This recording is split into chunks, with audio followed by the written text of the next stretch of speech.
자, 여러분 전 시간에 우리 배운 거요. 다시 한번 복습합니다. 중요한 거라고 그랬죠? 예.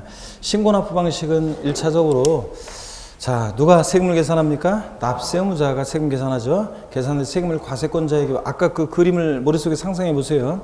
납세무자가 세금 계산해서 계산된 세금을 과세주체에게 신고하고 납부합니다. 이런 징수 방법을 신고납부 방법이라고 하죠. 예. 근데 그 신고 납부를 불성실하게 했을 때는 어떤 제재를 받는다? 가산세 제재를 받습니다. 자, 가산세부터는 이제 납세무자가 안 했으니까 불성실하게 했으니까 과세권자가 다시 세금을 계산해서 가산세를 합한 금액을 납세 고지서를 발부해서 징수합니다. 자, 그러니까 이렇게 그 가산세가 적용되는데 또 뭐도 적용될 수 있다. 이 고지서를 바꿔서 또 미납부하면 납부기 한내 가산금도 이렇게 적용될 수 있습니다. 이렇게 징수되는 세금들이 취득세나 등록면허세 등등이 있어요. 이제 이번 순환은 두 가지만 배우면 돼요. 취득세, 등록면허세는 원칙 신고납부하는데 예외적으로 가산세부터는 납세 고지서를 발부해서 징수하니까 보통 징수 방법으로도 징수할 수 있고, 그죠? 가산세가 적용되지만 가산금도 적용될 수 있습니다. 다만 가산세는 가산금을 포함한다, 안 한다? 포함하지 않는다고 그랬습니다. 자, 또 보통 징수 방식은요, 세무공무원이 세금을 계산합니다. 그래서 납세 고지서를 발부해서 징수하는데 그 고지서에 기재된 납부기한 내 세금을 언제부터 언제까지 세금 내라고 했는데 미납부했다. 어떤 제재를 받는다? 가산금의 제재를 받습니다. 자, 이렇게 징수하는 방식 보통 징수. 국세에서는 부가가세 또는 정부 부가가세 방식 얘기하는데, 자, 보통 징수하는 대표적인 지방세 한 가지만 얘기를 들었습니다. 이번 순환에 어떤 거? 재산세. 얘는 보통 징수 방법으로만 징수입니다. 고지서 날라온 거 휴통에 버리면 된다, 안 된다? 안 된다고 그랬어요. 근데 종합부동산세는 정부 부가가세 방법으로만 징수한다. O, X예요. X입니다. 종합부동산세는 원칙 부가가세 하지만 납세무자가 신고납부를 선택하면 신고납부할 수도 있습니다. 신고납부 고지서 날라온 거 버리고 신고납부 선택하면 정부의 결정은 고지서 날라온 그 정부의 결정은 휴정에 들어갔으니까 없었던 것으로 봅니다. 정부의 결정은 없었던 것으로 보고요.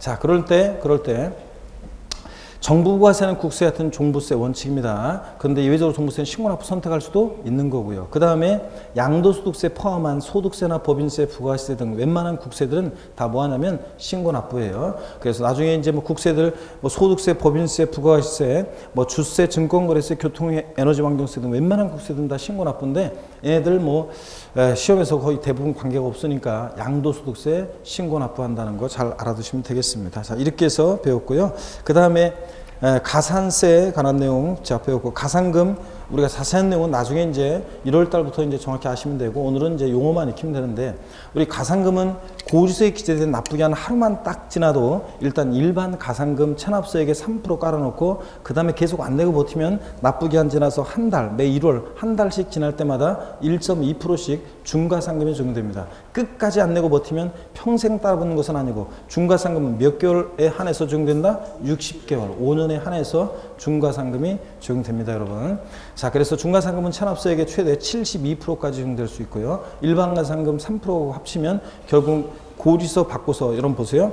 재산세 고지서에 기재된 고지세액이 만약에 1,000만 원이라고 해요. 자, 그 고지서에 기재된 납부기한이 언제부터 언제까지 있었는데 그 납부기한 지나서 5년이 지난 어느 날 세금을 냈다고 쳐요. 자, 고개를 들고 그러면 자, 일반 가산금과 중과상금의 자, 총 합계액은 얼마인가? 얼마입니까? 일반 가산금과 중과상금의 총 합계액은 얼마가 적용돼요? 고지서 재산세 고지서에 기재된 고지세액이 1,000만 원이에요. 고지서에 기재된 납부기한 지나서 5년이 지난 어느 날 세금을 냈어요. 일반 가산금과 중과상금의 총 합계액은 얼마다? 예? 1,750만 원? 아니, 그거는 세금 포함해서 총 납부하는 금액이고, 그냥 세금은 빼고 일반 가산금과 중과상금의 총 합계액은 얼마입니까? 750만 원입니다. 아셨죠, 여러분? 이렇게 적용될 수 있다는 거. 자, 특별징수 방식, 원천징수 방식 배웠어요. 지방세에서 징수에 편의가 있는 자로 하여금 세금을 징수해서 납부하게 하는 방식을 지방세에서 뭐라고 한다? 특별징수. 똑같은 얘기를 국세에서 뭐라고 한다? 원천징수 방식, 이렇게 얘기했습니다. 자, 그래서 이렇게 우리가 이런 것들을 배웠고요. 자, 그래서 뭐 그 앞에 아까 뭐 그런 얘기들 뭐 그 저 203페이지 가산세에 관한 자세한 내용 203페이지 자세한 내용 그 다음에 204페이지 가산금에 관한 자세한 내용 이런 것들 우리가 어차피 살짝은 말씀드렸는데 가산세에 관한 자세한 내용이 있죠. 이런 것들은 어차피 나중에 또 제가 의무위반의 정도에 따라서 가산세 이제 신고행위와 납부행위를 구별해서 가산세가 달라지는데 이런 것들 203페이지 잠깐 한번 보세요 여러분들. 203페이지 가산세요. 자, 가산세 개요. 그래서 동그라미 1번을 봅니다. 세법에서 규정하는 의무의 성실한 이행을 확보하기 위해서 세법에 따라 산출한 세액에 가산해서 징수하는 금액인데, 자, 밑줄이라고 그랬죠 아까. 다만 가산금은 포함하지 않는다고 그랬고요. 가산세, 가산금 포함하지 않는다. 밑줄이고, 동그라미 2번도 밑줄입니다. 가산세는 해당 의무가 규정된 세법에 해당 국세 세목으로 한다 그랬는데, 이 말은 자, 아까 이걸 지웠네. 예, 자, 아까 만약에 가산세 신고납부 불성실에서 신고납부를 불성실하게 해가지고 가산세가 정되는데, 자, 가산세부터는 납세 고지서를 발부해서 이제 징수한다고 그랬어요 아까. 자, 그럴 때 가산세가 예를 들어서 20만 원이 붙었어요. 과세권자가 다시 계산한 산출세액이 100만 원이에요. 그러면 요 가산세 20만 원을 포함해서 고지서 보낼 때 얼마 내라고 보낸다고 그랬어요? 120만 원 내라고 보낸다고 그랬잖아요.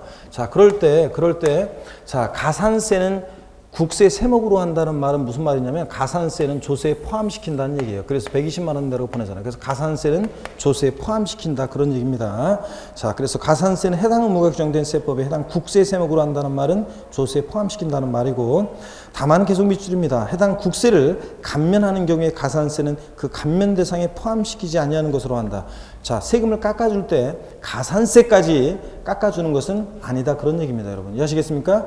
조세를 깎아줄 때 가산세까지 감면하는 것은 아니다 이런 얘기. 그 다음에 양가로 2번에 가산세는요, 자세한 내용을 지금 이제 이번 순환에 몰라도 돼요. 용어만 알면 되는데, 다만 여기 보세요. 우리가 가산세라는 것은 여기 잠깐 보세요. 가산세라는 것은 신고행위와 납부행위를 구별해요. 신고행위와 납부행위를 구별해서, 자, 신고를 불성실하게 되면 신고 불성실 가산세라는 것이 적용되고, 납부를 불성실하면 납부 불성실 가산세가 적용되는데, 그래서 우리가 가산세는 이렇게 신고행위와 납부행위를 구별하고 있습니다. 무슨 얘기냐면 저 보세요.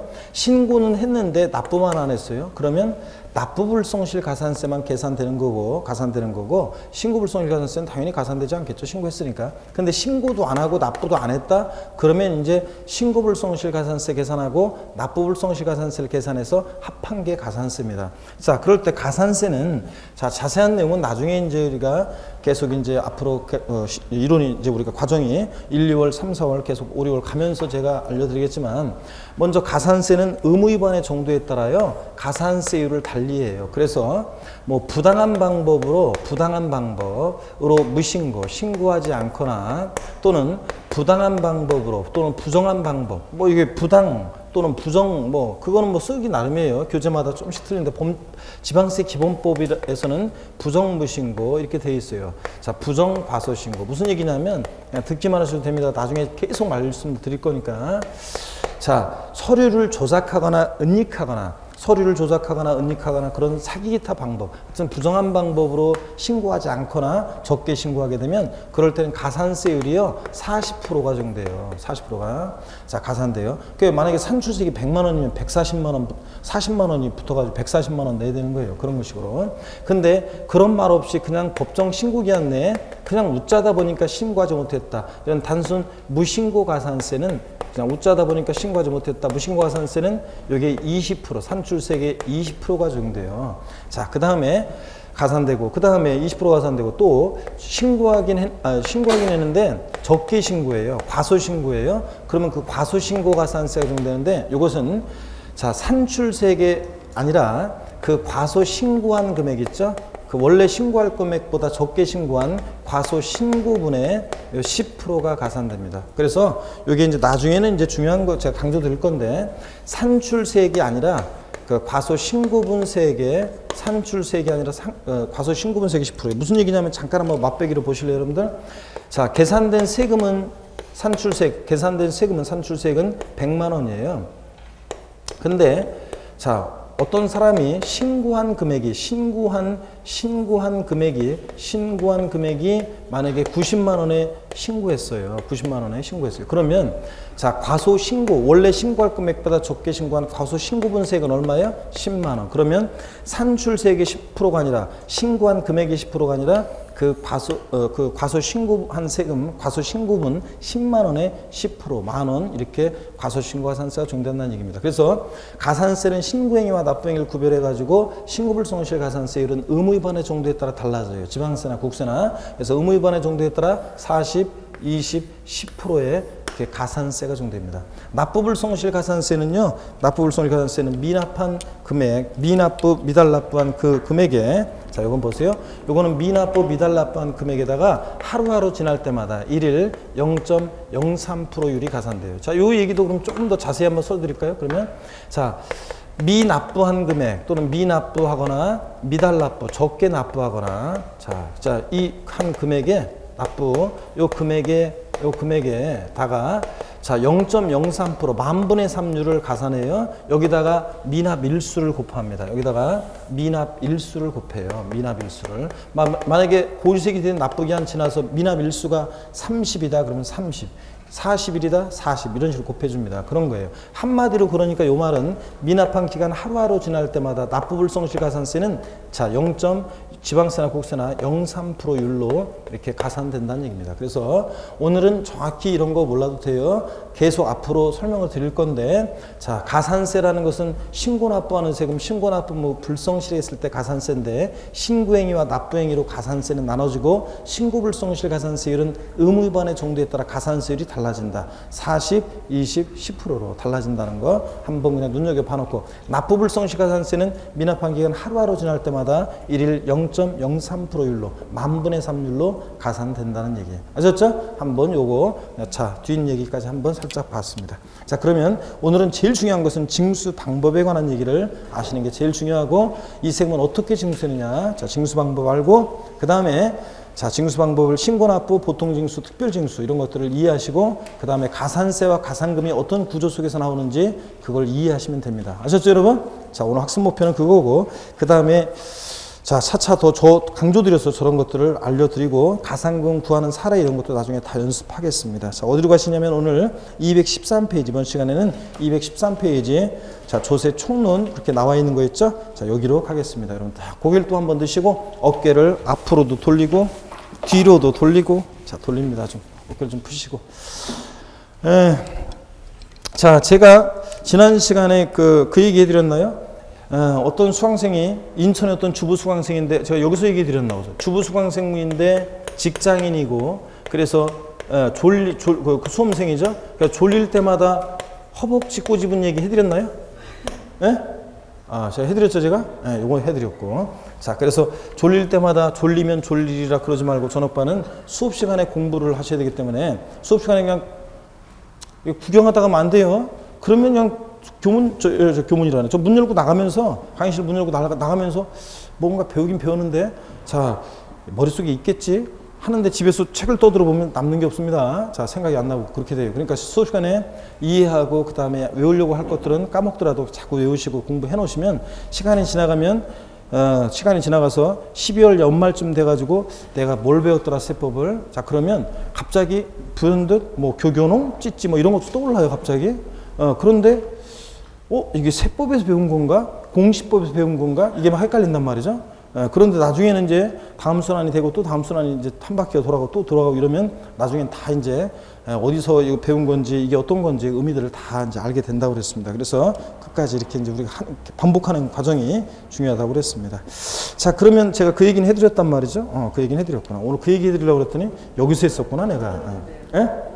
못 들었으면 어쩔 수 없어요. 동영상 강의를 들어, 항상. 자, 그래서 우리 저기 그대도 그렇고 꼭 동영상 강의 첫 주 강의를 들어야 돼요, 여러분. 자, 제 강의를 들으려면 첫 주 강의를 반드시 들어야지 이제 이게 계속 이어서 이제 연결이 되고 또 호흡이 맞아지는 거예요. 그래서 반드시 첫 강의부터 꼭 들으시길 당부드리고요. 자, 그 다음에 그러면 뭐 본격적으로 이거 나가기 전에, 진도 나가기 전에 또 그러면 뭐 다른 얘기를 좀 약간 해드려야 되는데, 일단은 앞부분을 좀 보고서 설명을 드려야 되겠네. 213페이지 잠깐 보세요, 여기. 조세 총론 총설 그래가지고 조세 주요 구분 나왔는데 과세권자 우리 아까 우리 이미 배웠어요.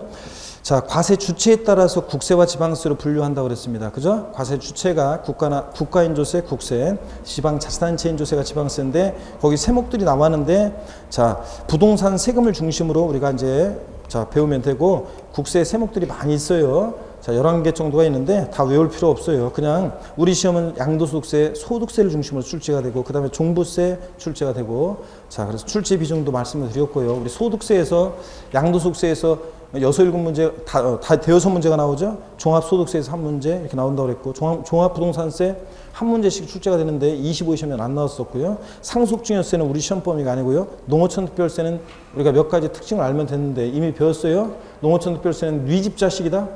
국세고 목적세고 부가세다. 이 세 가지 특징을 지금 벌써 배웠어요, 우리가. 자, 그 다음에 지방세에서는 취득세, 등록면허세, 재산세를 중심으로 출제가 되죠. 그 다음에 지역자원시설세, 지방교육세는 우리가 목적세로 배웠고, 지방교육세는 부가세로 배웠고요. 그 다음에 이제 지방소득세, 독립세로 전환됐고, 이런 얘기들을 우리 배웠습니다. 지방소비세는 중요하지 않아요. 얘는 우리가 부가가치세 받을 때 있잖아요.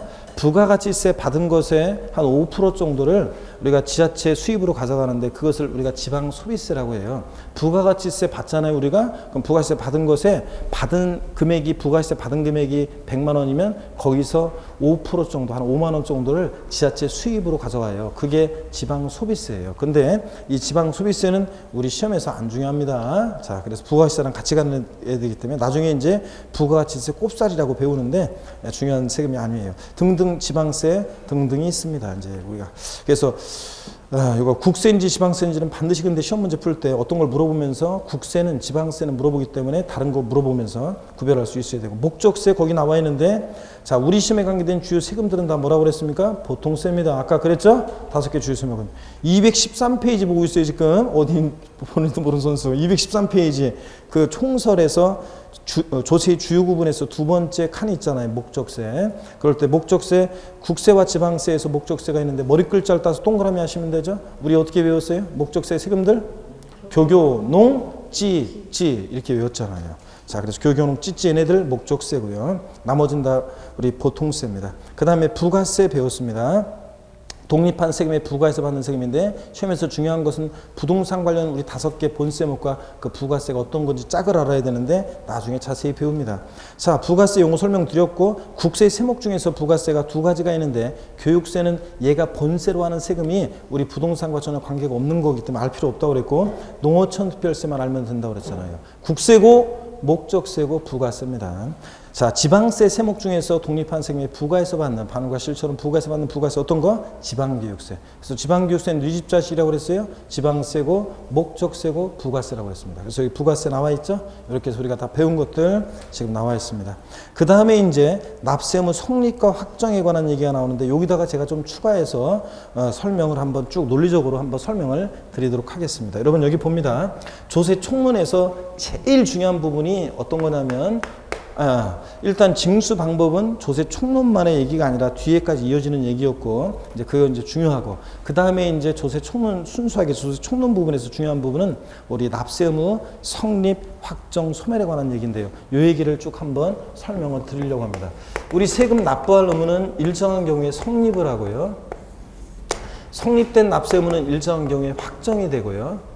확정된 납세 의무는 우리 세금 납부할 의무, 납세 의무는 일정한 경우에 이게 소멸하는 과정을 거쳐요. 그래서 납세 의무는 성립, 확정, 소멸의 과정을 거친다고 하는데 이게 시험에서 이제 중요한 얘기입니다. 조세 총론 특히 26개 시험 대비해서 중요한 부분이 원래 중요했고 26개 시험은 또 중요하고요.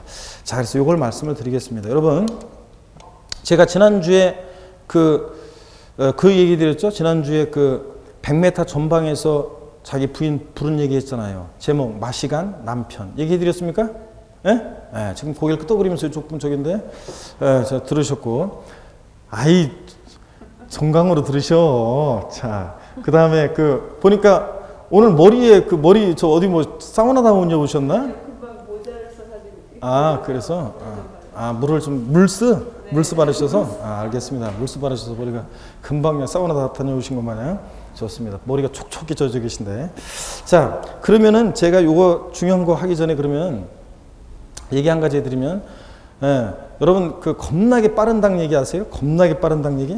어떤 젊은 친구가 그 이제 스포츠카 있죠? 스포츠카 몰고 한적한 그 지방 도로를 쫙 운전하고 있었는데, 드라이브 하고 있었는데, 즐기고 있는데, 그 백미러를 딱 보니까 어떤 뒤에서 뭐가 겁나게 빠른 게 뭐가 막 쫓아오고 있어요. 그래서 이렇게 딱 봤더니 오, 슉 지나가는데 엄청 빠르게 막 앞에 가고 지나가요. 그래서 최고 속력을 올려가지고 쫙 해가지고 그걸 쫓아갔어요. 그런데 어떤 한적한 농가 근처에서 이게 싹 사라져요. 그래서 딱 보니까 아무리 봐도 이게 닭인 것 같아, 닭. 그래가지고 이 친구가 그 농가에 갔더니 어떤 할아버지가 일하고 계시죠. 할아버지 겁나게 빠른 닭 보셨어요? 그랬더니 할아버지가 일하시다 말고 딱 보더니 고개를 끄덕거리시면서 일하십니다. 그래서 젊은 애가 얘기하죠. 할아버지, 그 겁나게 빠른 닭 저한테 파실래요? 제가 100만 원 드릴게요. 그랬더니 그 할아버지가 흘끔 한번 보더니 대꾸도 안 하고 일만 하셔요.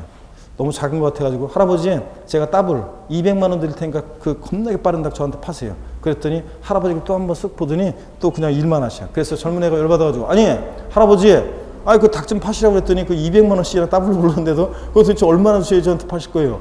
그러면서 얘가 승질을 내니까 할아버지가 일하시다 말고 딱 보면서 뭐라고 해요? 잡혀야 팔지. 그러면서 일하시는데, 얘기 모르세요 여러분? 자, 봅니다. 잡혀야 팔죠? 요 중요한 얘기니까 잘 한번 보세요 여러분. 왜 멈췄냐, 중요한 얘기라 그래요. 우리 세금 납부할 의무는요, 여기 보세요. 우리 세금 납부할 의무는 추상적으로 납부할 의무는 성립하고요. 추상적으로 납부할 의무가 성립하고 있죠.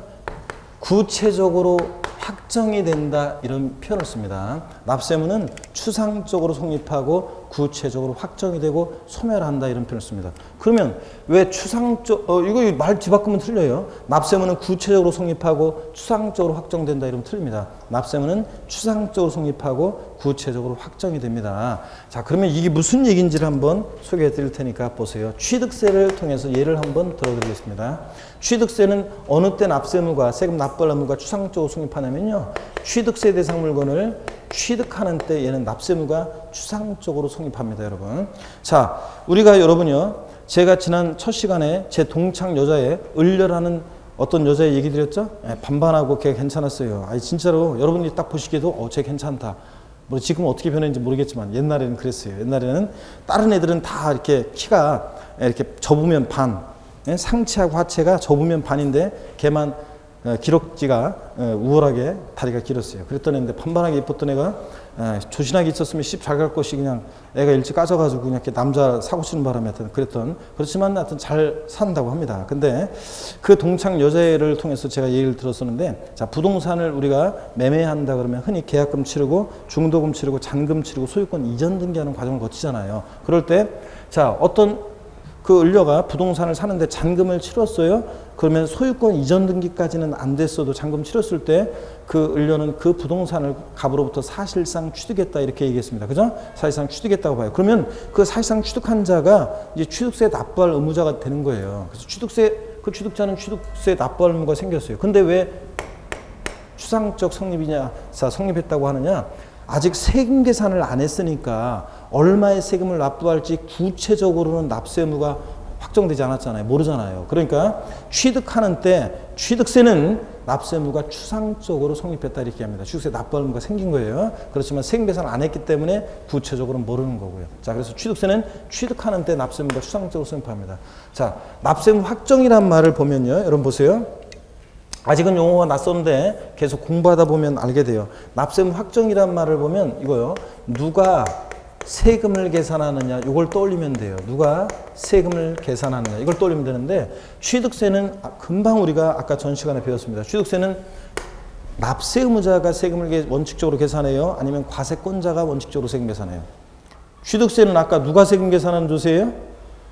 원칙적으로 누가 세금 계산한다고 그랬어요? 납세 의무자가 세금 계산하잖아요. 아이고, 신고 납부하는 세금이니까 취득세는 원칙적으로 누가 납세 의무, 즉 세금을 계산한다? 납세 의무자가 세금 계산합니다. 자, 그러면 취득세는 납세 의무자가 원칙적으로 세금을 계산해. 즉 납세 의무를 확정하는데, 세금 계산하는데, 자기 골방에서 세금을 계산했다가 아니야 지우고 던져버리고, 세금 계산했다가 아니야 꾸겨서 던지고. 자, 아무도 모르겠죠? 자, 그러니까 계산된 세금을 과세권자한테 뭐 하는 때? 신고하는 때 이제 구체적으로 납세 의무가 확정이 됩니다. 세금 계산이 됐으니까 이제 얼마의 세금을 납부할지 확정이 됐잖아요. 알게 됐잖아요. 그러니까 신고하는 때 납세 의무가 확정이 됩니다. 취득세는. 그리고 납부를 하면 세금 납부를 하면 납세 의무는 소멸합니다. 그래서 세금 내면 계산된 세금을 납부하면 납세 의무는 이제 세금 납부하면 소멸하는 거잖아요. 그죠? 이렇게 해서 취득세는 취득하는 때 취득세 납부할 의무가 생기죠. 그래서 추상적으로 납세 의무 성립하고, 그 다음에 계산된 세금을 과세 주체에게 납세 의무자가 신고함으로써 납세 의무가 구체적으로 확정이 되고, 납부를 함으로써 납세 의무는 어떻게 한다? 소멸하는 이런 과정을 거친다는 얘기입니다. 그래서 그 다음에 재산세를 또 한번 예를 들어보겠습니다. 여기 보세요. 재산세는 어느 때 납세 의무가 추상적으로 확정이 추상적으로 성립하냐면요. 얘는 과세 기준일에 납세 의무 성립합니다. 자, 과세 기준일에 납세 의무 성립한다. 그럼 과세 기준일이 뭐냐? 용어 설명을 좀 드릴 테니까 잘 봅니다. 처음으로 용어 설명 드립니다. 뒤에 나오는 얘기고, 뒤에 나오는 얘기인데 한번 보세요. 그리고 이제 우리 여기서는 이제 간단하게 이렇게 나와 있는데 어떤 얘기인지 설명을 드리겠습니다. 여기 보세요. 과세 기준일이란 말이 있습니다. 과세 기준일이요. 자, 과세 기준일은 무슨 말이냐면 세금을 과세하는데 기준이 되는 날을 두고 있는 세금들이 있습니다, 여러분. 과세 기준일. 그래서 취득세는요, 취득할 때 부과되는 세금이에요. 양도소득세는 양도할 때 부과되는 세금이에요. 근데 재산세나 종합부동산세 같은 세금을 생각해 보세요. 얘는 보세요. 1년 사시사철 재산을 갖고 있잖아요. 그럼 어느 때를 기준으로 해서 세금을 과세할지가 문제되잖아요. 1월 달에 재산을 샀다가 5월 달에 파는 사람이 있어요.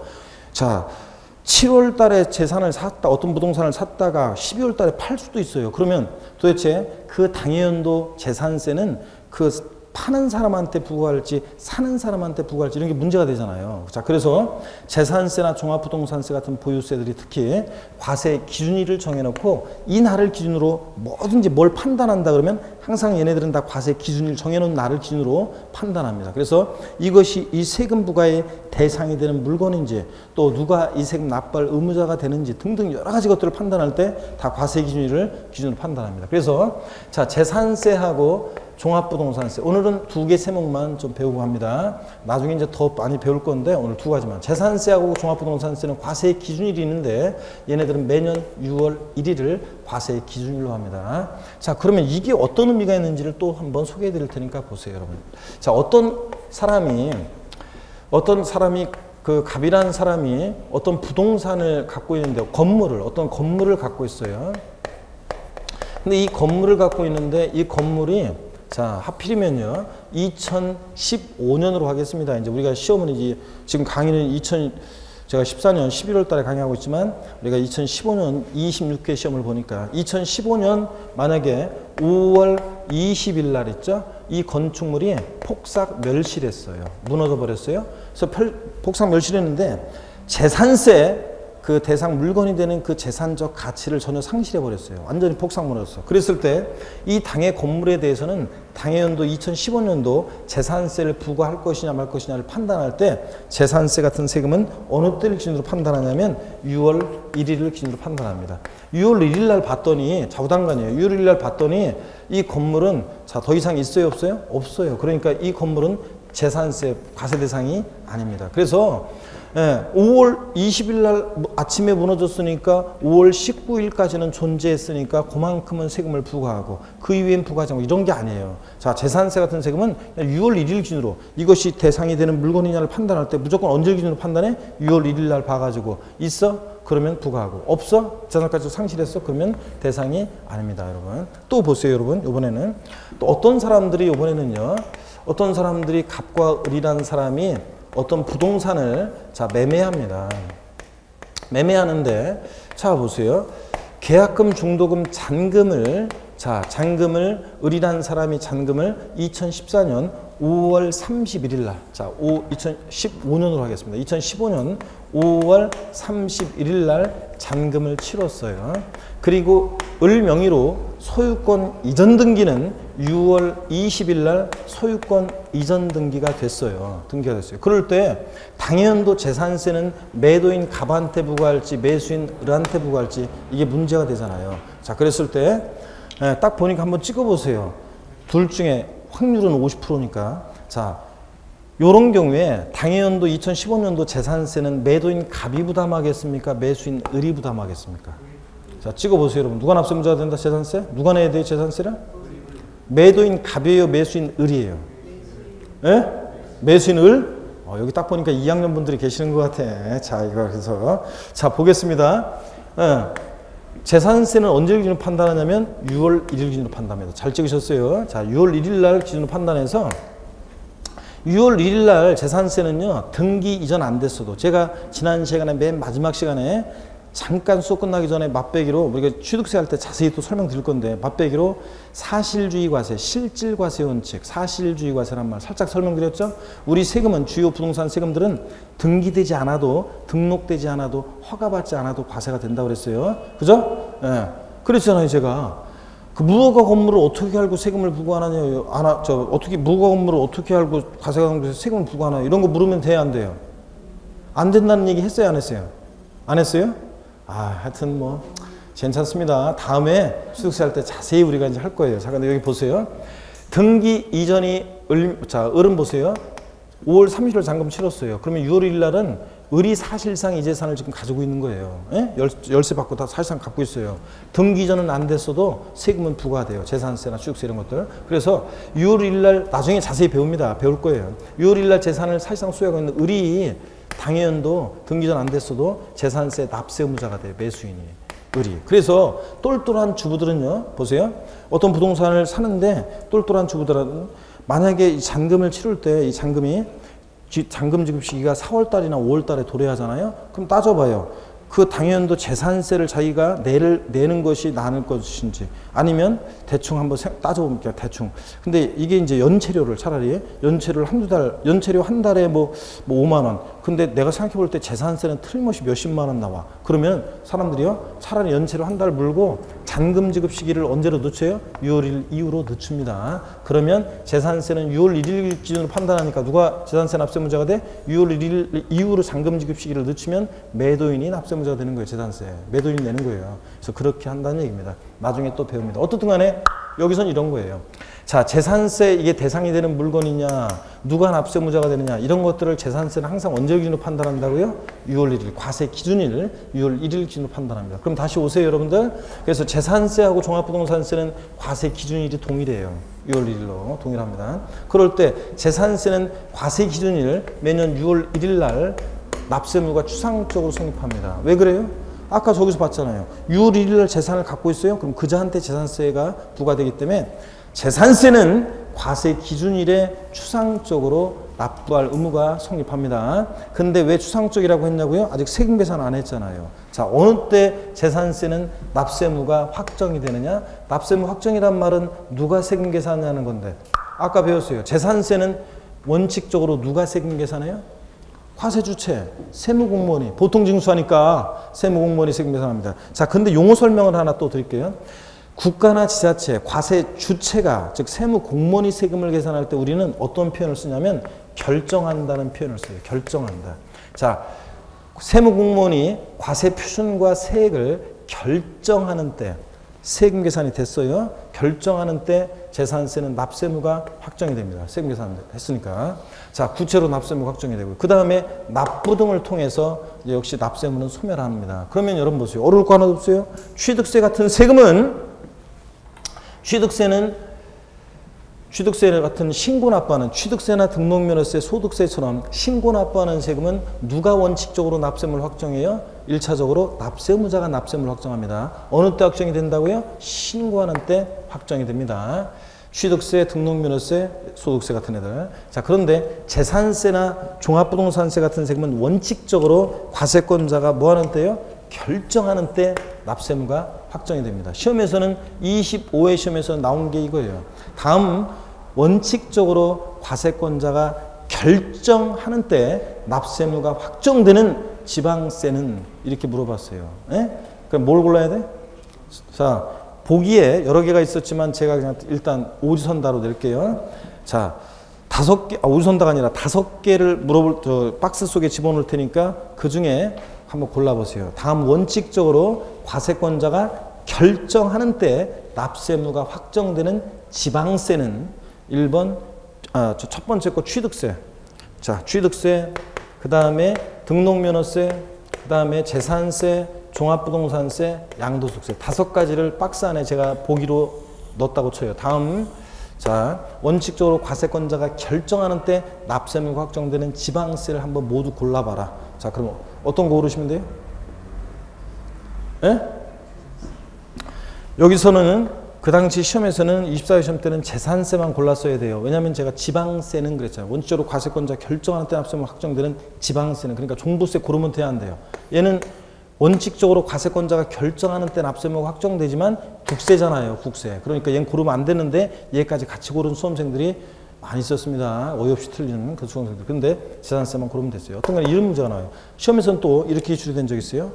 다음 원칙적으로 납세무자 신고하는 때, 납세무자가 신고하는 때, 과세권자세액을 자 신고하는 때 납세무가 확정되는 조세로 옳게 짝져진 것을 골라라. 이렇게 시험 문제가 나와요. 자, 그러니까 자 비슷비슷하게 그런 식으로. 그러니까 이걸 알면 돼요. 옳을 거 하나도 없어요. 신고 납부하는 세금은 취득세나 등록면허세, 소득세처럼 신고 납부하는 세금은 원칙적으로 납세무자가 납세무를 확정합니다. 어느 때? 신고하는 때 확정이 되고, 그 다음에 재산세나 종부세처럼 원칙적으로 과세권자가 결정하는 때 납세무 확정되는, 즉 보통징수나 부가세는 세금은 과세권자가 자 원칙적으로 납세무 확정하는데 뭐 하는 때? 결정하는 때 확정됩니다. 또 여러분, 자 또 한번 어려운 건데 한번 입문과정에서 물어볼 건 아니지만 한번 어려운 건데 한번 들어보세요. 등록면허세는 등록에 대한 등록면허세는 납세무자 신고가 없더라도, 죄송합니다. 다시요. 등록에 대한 등록면허세는 납세무자 신고가 있더라도 과세권자가 결정하는 때 납세무가 확정된다. OX요. 좀 어려운 얘기인데, 자 다시요. 등록면허세는 납세무자 신고가 있더라도 과세권자가 결정하는 때 납세무가 확정된다. OX. 에? 자신 있게 얘기해 그냥. 하면서 뭐 X라고 하는지 뭐라는지 이게 뭐 여러분들 O예요 X예요? 자 요거 X입니다. 납세무자 등록면허세는 납세무자가 신고가 있으면 신고하는 때 확정됩니다. 근데 신고가 없을 때는 예외적으로 과세권자가 뭐 하는 때? 결정하는 때 확정될 수도 있습니다. 여러분 취득세나 등록면허세는 신고 납부가 원칙이잖아요. 그러니까 원칙 신고 납부하는데 그 불성실하면 가산세부터는 보통징수로 징수될 수도 있다고 그랬잖아요. 그러니까 취득세나 등록면허세나 소득세는 원칙은 납세무자 신고하는 때 확정이 되는데 신고를 안 했을 때는 예외적으로 과세권자가 결정하는 때 확정될 수도 있어요. 취득세, 등록면허세, 소득세 같은 세금들은. 근데 금방 제가 어떻게 물어봤냐면 등록면허세는 납세무자 신고가 있더라도 과세권자가 결정하는 때 확정된다. 아니잖아요. 신고 있으면 뭐한 때? 신고하는 때 확정이고, 신고 없을 때는 예외적으로 과세권자가 결정하는 때 납세무가 확정될 수도 있다. 여러분 아셨죠? 자, 이렇게 해서 이런 얘기들을 쭉 성립, 확정, 소멸하는 얘기를 말씀을 드렸습니다. 교재 시험에서는 잠깐만. 시험에서는 출제 비중은 자 25회 시험에서 24회 시험에서 확정 나왔다고 그랬어요. 24회 시험에서 확정이 시험 문제가 나왔는데 또 나올 수 있는 뭐 그 중요한 내용들입니다. 징수 방법과 연결되고 중요한 내용이고요. 근데 성립 시기가 가끔씩 시험에 나오는 건데 25회 시험에서 나올 줄 알았더니 안 나왔어요. 26회 시험에서는 더 중요합니다. 자, 그 다음에 소멸도 우리 세법은 개정세법이 시험에 중요해요. 25회 시험에서도 개정세법 내용만 시험 문제, 2014년에 바뀐 그 개정세법 내용이 3문제가 나왔어요. 그래서 우리 세법은 이제 제가 개정세법 나중에 이제 특강도 할 것이고, 개정세법 이제 여러분들이 중요하게 계속 말씀을 드릴 건데, 2015년도 이제 개정세법 내용을 알려드릴 거예요. 그런데 물론 아직 이제 법이 통과 안 됐기 때문에 이제 지켜봐야 돼요. 어떻게 될지. 근데 2015년도 이제 개정세법 제가 강조를 드릴 건데 중요해요. 근데 2014년도 개정세법도 보세요. 이런 게 있어요. 2014년도에 개정이 된 내용이 출제가 안 된 내용 중에서는요, 2015년도에 또 나오기도 해요. 그러니까 2013년도에 개정된 내용이 올해 14년도 올해 25회 시험 때 이렇게 2014년 개정세법은 아니지만 지난 얘기지만 지난 한 1, 2년 된 것은 또 나오기도 합니다. 그래서 소멸에 관한 내용이 개정세법 내용이 좀 있어요. 이런 것도 출제될 듯한데 지금 안 나오고 있는데 나올 가능성이 있고, 그래서 하여튼 조세 총론에서는 자, 성립, 확정, 소멸에 관한 얘기가 제일 중요합니다. 물론 이 확정은 징수 방법과 관계되어 있죠. 징수 방법에 관한 얘기, 그 다음에 요 얘기가 제일 중요합니다. 총론에서는. 아셨죠? 나는 세법 나는 뭐 복잡해서 딴 거 모르겠어. 그러면 이런 것들을 잘 알고 우리가 이제 대비하시면 되고, 그 다음에 잡다한 이제 내용들은 이미 제가 설명을 다 드렸습니다. 자, 교재 여러분 213페이지 보겠습니다. 우리 교재는 납세무 성립, 확정만 나와 있어요. 입문과정이라. 나중에 기본소가 나오면 소멸에 관한 얘기까지 나와요. 자, 근데 제가 소멸에 관한 것은 자세한 얘기 설명 안 드렸고, 그래서 교재에 없으니까 그냥 납부 등을 하면 납세무는 소멸한다, 이 정도만 말씀을 드렸습니다. 성립 확정에 관한 얘기 볼게요. 취득세 봅니다. 밑줄입니다. 취득세는 납세무 성립, 어느 때 납세무 성립한다고요? 취득하는 때 납세무 성립합니다. 근데 지금은 이제 오늘 입문 과정에서는 우리가 이제 용어를 아는 게 중요하기 때문에 자세하게 몰라도 되지만 시험 문제는 어떻게 나오냐면요. 이렇게 나왔어요. 취득세는 취득세 대상 물건을 취득하고 60일이 경과하는 때 납세무가 성립한다. X예요. X입니다. 취득하고 60일이 경과하는 때 납세무 성립하는 게 아니라 어느 때 납세무 성립해? 취득하는 때. 그때 취득세 납부할 의무가 생기는 거지. 뭐 취득하고 60일이 되는 때 취득세 납부할 의무가 생기는 게 아니에요. 아셨죠? 그래서 취득하는 때. 자, 밑줄이고.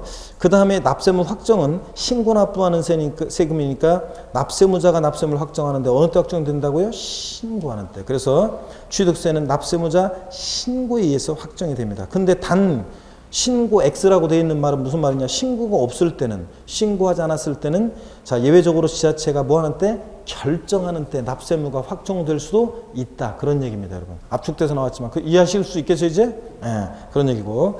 자, 등록면허세라는 세금은 어느 때 납세무 성립하느냐? 등기 등록하는 때 납세무 성립하는데, 이것도 시험에서는 뭐 등록면허세는 등기하고 30일이 경과하는 때 납세무 성립한다. X죠? 아니고 등기하고 30일이 아니라 등기 등록하는 때 얘는 면허세 납부할 의무가 생겨요. 그래서 그때 추상적으로 납세무 성립하고, 어느 때 확정이 되느냐? 똑같아요. 취득세나 등록면세는 신고 납부하는 세금이니까 납세무자가 뭐 하는 때? 신고하는 때 납세무 원칙적으로 확정이 되고, 근데 신고 없을 때는 예외적으로 지자체가 뭐 하는 때? 장이 결정하는 때 확정될 수도 있습니다, 여러분. 이해하시겠습니까? 그 다음에 보유세에서 재산세, 지역자원시설세는 목적세인데 나중에 배우고요. 재산세하고 종합부동산세는 과세 기준일이 있는데 둘 다 똑같이 6월 1일입니다. 이때 납세무가 수상적으로 성립해요. 이때 6월 1일 날 얘네들은 재산세나 종부세 납부할 의무가 생기니까 수상적으로 납세무 성립하는 성립 시기가 되고, 자, 얘네들은 어느 때 납세무 확정되느냐? 먼저 재산세는 보통 징수하는 세금이니까, 자, 누가 납세무를 확정해요? 즉 세금 계산해요? 과세권자가. 뭐 하는 때? 결정하는 때 확정이 됩니다. 자, 근데 종합부동산세는 부가과세하니까 역시 원칙적으로는 관할 세무상이 뭐 하는 때? 결정하는 때 납세무가 확정이 돼요. 예? 부가과세하니까 결정하는 때. 근데 단 납세무자가 신고 납부를 선택하면 어느 때? 예외적으로 신고하는 때 납세무가 확정될 수도 있습니다, 여러분. 자, 그러면 저를 보세요. 질문을 드리겠습니다. 시험에 기출됐던 21회 시험인가? 기출됐던 자, 내용입니다. 21회 시험 때 나온 거예요. 제가 지금 물어보는 것들이 지금 물어보는 것들이 어려워요, 쉬워요? 시험 기출됐다고 지금 계속 물어보는 것들이 어려운 문제예요, 쉬운 문제예요? 어려운 문제예요, 여러분들? 뭐 쉬운 거지 뭐. 취득세는 취득하고 60일이 경과하는 때 납세무 성립한다. 땡. 아니잖아요. 취득하는 때. 이런 거. 자, 그 다음에 또 기출됐던 거 한번 보세요. 기출됐던 거. 다음 원칙적으로 과세권자가 결정하는 때 납세무가 확정되지만 예외적으로 납세무자가 신고 납부를 선택하는 경우 과세권자의 결정은 없었던 것으로 보는 조세는, 우리 손다로 묻겠습니다. 1번 취득세, 2번 등록면허세, 3번 재산세, 4번 종합부동산세, 5번 양도소득세. 몇 번입니까? 몇 번이에요?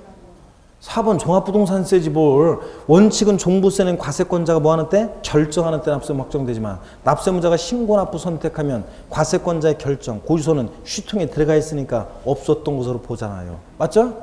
예. 그래서 종부세는 원칙은 과세권자 결정하는 때 납세무 확정돼요. 부가과세하니까. 다만 예외적으로 납세무자가 신고납부 선택하면 저를 보세요. 납세무자 신고하는 때 납세무가 확정될 수도 있습니다. 여러분 아셨죠? 자 이거 자 재산세는 그런데 원칙은 결정하는 때 확정되는데 예외적으로 납세무자가 신고납부 선택하면 신고하는 때 납세무가 확정될 수 있다. 재산세 X예요. 재산세는 보통징수 방법으로만 징수하니까 고지서 날라온 거 휴통에 버리면 돼? 안 돼? 안 되고 재산세는 과세권자 결정하는 때만 납세무 확정돼요. 근데 종부세는 원칙은 결정하는 때 확정되지만 예외적으로 납세무자 신고납부 선택하면 납세무자 신고하는 때 납세무가 확정될 수도 있고요. 여러분 아셨죠? 잘하셨습니다. 자, 그 다음에 기간세 그래가지고 이게 무슨 말이냐면 소득세, 법인세, 부가가치세, 우리 국세 3인방 자 소득세, 법인세, 부가세요. 우리가 공무원세법, 회계사, 세무사 시험에서 세법은 이 법인세나 소득세, 부가세 얘네들이 특히 법인세, 부가세 얘네들이 책의 절반을 넘어요. 자 그래서 거의 뭐 책의 절반이죠. 책의 절반이죠. 그래서 법인세, 부가세가 굉장히 중요한데 우리 세법에서는 시험 범위가 아니고 우리 중개사 시험에서는 세법에서는 그 다음에 우린 부동산 세법인데 우리 시험 범위는 아니고 소득세 중에서도 우리는 부동산과 관련한 양도소득세를 중심으로 출제가 되는 거예요. 자 그런 건데 어떻든 간에 이 국세 3인방 얘네들 잠깐 얘기를 좀 해드리고 요 얘기까지만 좀 해드리고 좀 쉬도록 하겠습니다. 자 그러면 여기 잠깐 보세요 여러분. 어떤 얘기냐면 잠깐 봅니다. 소득세 같은 세금이요. 소득세는 거기 기간세라고 나왔는데 기간세라는 표현이 나왔는데 이게 무슨 말이냐. 자 여기 봅니다. 소득세, 법인세, 이 부가가치세가 국세 3인방 이 세 개 세목은 다 신고납부합니다. 근데 신고납부하는데 이 세 개 세금은 특징이 어떤 특징이 있냐면요. 자 세금을 과세할 때요. 얘네들은 일정한 과세에 기간을 두고요. 기간을 두고 그 기간을 단위로 해서 과세하는 세금들이에요. 소득세는 보세요. 자연인 개인의 소득에 부과하는 게 소득세예요. 법인의 소득에 부과하는 게 법인세예요. 사업자의 부가가치에 부과하는 게 부가가치세인데 소득세 어느 때부터 어느 때까지 그 자연인 개인의 소득에 부과할 것이냐. 이게 문제가 되잖아요. 법인세는 그 법인의 어느 때부터 어느 때까지 소득에 부과할 것이냐. 이게 문제되잖아요. 부가가치세는 사업자의 어느 때부터 어느 때까지 부가가치에 부과할 것이냐. 이게 문제가 되잖아요. 아니 우리가 소득세는요. 여러분 자 1월 1일 땡 해가지고 이제 일을 1월 1일 날은 쉬지. 우리가 새해 이제 신정 연휴 쉬고 1월 2일부터 열심히 일을 합니다. 그러면 어떤 사람은 일용직 근로자여가지고 가끔씩 그냥 소득이 발생하는 사람도 있고 또 어떤 사람은 직장 다니시는 근로자분들은 매일 이제 자 쉬는 날 빼고 매일 일을 해가지고 이제 쭉 소득이 발생합니다. 그죠? 근데 월마다 월급은 받지만 우리가 월마다 월급은 받지만 다달이 만약에 소득세 신고하라고 그러세요. 바빠 죽겠는데 그냥 계속 다달이 소득세 신고하다가 판나지 우리가 세금 신고하다가 그러니까 자 세금을 과세하는데 기간을 정해놨어요. 1월 1일부터 12월 31일까지 소득세 같으면 그 과세 기간을 정해놨습니다. 법인세도 원칙적으로 같습니다. 우리나라 법인들은. 그래서 1월 1일부터 12월 31일까지를 소득세는 과세 기간으로 정해놓고요. 이 1월 1일부터 쭉 해가지고 발생한 소득을 전부 다 12월 31일까지 소득을 전부 다 합산해서 우리가 소득세가 부과됩니다. 그래서 얘네들은 일정한 기간을 단위로 과세해요. 참고적으로 부가가치세는 몰라도 되는데 참고적으로 부가가치세는 과세기간을 1년을 두 기로 나눠요. 그래서 제1기 과세기간은 1월 1일부터 6월 30일 제2기 과세기간은 7월 1일부터 12월 31일까지로 해가지고 자 요때 요 부가가치에 대해서 과세를 하는 거예요. 자 그럴 때 자 이건 몰라도 되고요. 우리는 소득세만 잘 알면 돼요. 자 1월 1일부터 12월 30일까지 소득이 쭉 발생하는데 며칠 전에 빼빼로데이가 있었습니다.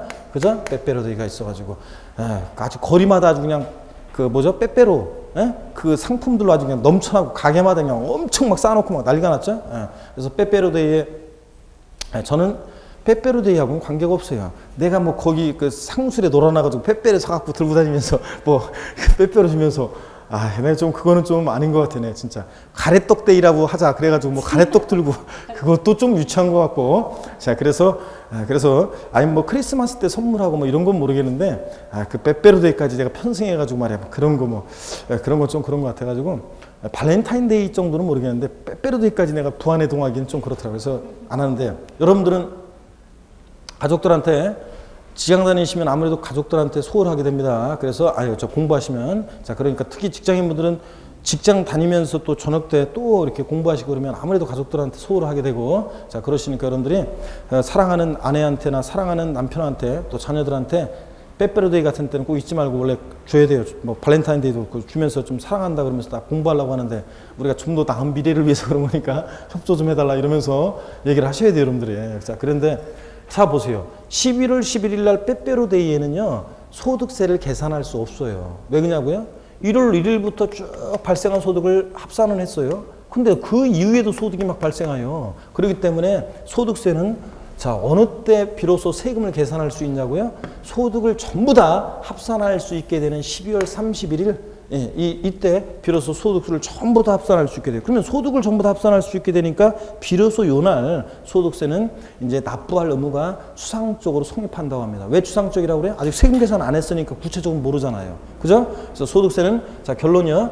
소득세나 법인세나 부가세 같은 이런 세금들은 요 과세 기간이 끝나는 때 납세 의무가 자 성립합니다. 추상적으로. 그런데 여러분 보세요. 다시요. 시험에서는 이거를 여러 번 바꿔서 나왔어요. 자 어떻게 바꾸냐면 소득세는 소득이 발생한 때 납세 의무 성립한다. 소득세는 소득을 지급하는 때 납세 의무 성립한다.